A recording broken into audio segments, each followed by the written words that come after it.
संयुक्त परिवार के एक पति पत्नी में काफी बड़ा झगड़ा हुआ। यह झगड़ा उन छोटे मोटे झगड़ों से ज्यादा गंभीर था जो हर पति पत्नी में सामान्यतः होता है, क्योंकि इस झगड़े में एक दूसरे की आलोचना करते करते बात इतनी बिगड़ गई थी कि पति पत्नी एक दूसरे से अब तलाक मांगने तक बातें करने लगे थे।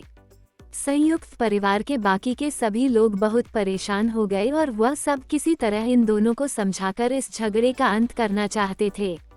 जब सभी के प्रयास काम नहीं आए तो वे लोग पति पत्नी के इस जोड़े को घर के सबसे बुजुर्ग सदस्य यानी दादाजी के पास लेकर गए।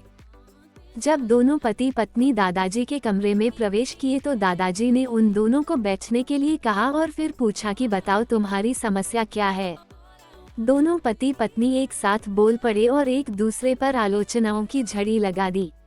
जितनी कमियां पत्नी अपने पति में गिना रही थी उससे ज्यादा कमियां पति भी अपनी पत्नी में गिना रहा था और कई मिनटों तक यह सिलसिला चलता रहा। दादाजी ने भी इन दोनों को नहीं रोका और इनको अपना अपना गुस्सा एक दूसरे पर उतारने दिया। आखिर में जब दोनों एक दूसरे की बुराइयां करके थक गए और शांत हो गए, तब दादाजी ने उन दोनों से कहा अब दोनों एक दूसरे की कुछ अच्छाइयां बताओ। जब अच्छाई बताने का समय आया तब दोनों ही पति और पत्नी एकदम से चुप हो गए। शायद गुस्से में उन्हें कुछ याद नहीं आ रहा था या फिर गुस्से की वजह से ही वह एक दूसरे की अच्छाइयां बताना नहीं चाहते थे। दादाजी ने यह बात भी महसूस कर ली। थोड़ी देर तक जब कोई भी नहीं बोला तब दादाजी ने कहा अच्छा ठीक है, यह लो पेपर और पेन और एक दूसरे की अच्छाइयां इसमें लिखो।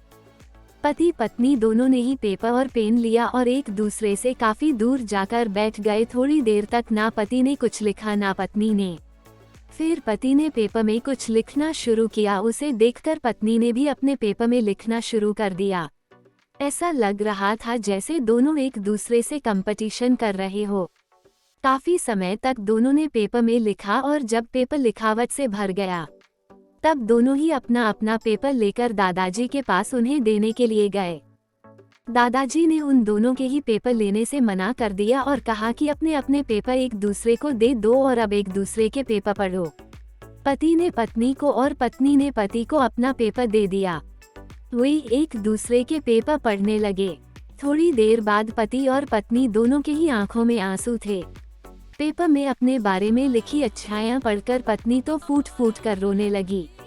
पत्नी को रोता देख पति उसे चुप कराने के लिए दौड़ पड़ा और माफी मांगते हुए उसे मनाने लगा। पत्नी ने भी पति की माफी मांगी और माहौल ऐसा हो गया जैसे कभी कोई झगड़ा हुआ ही नहीं था।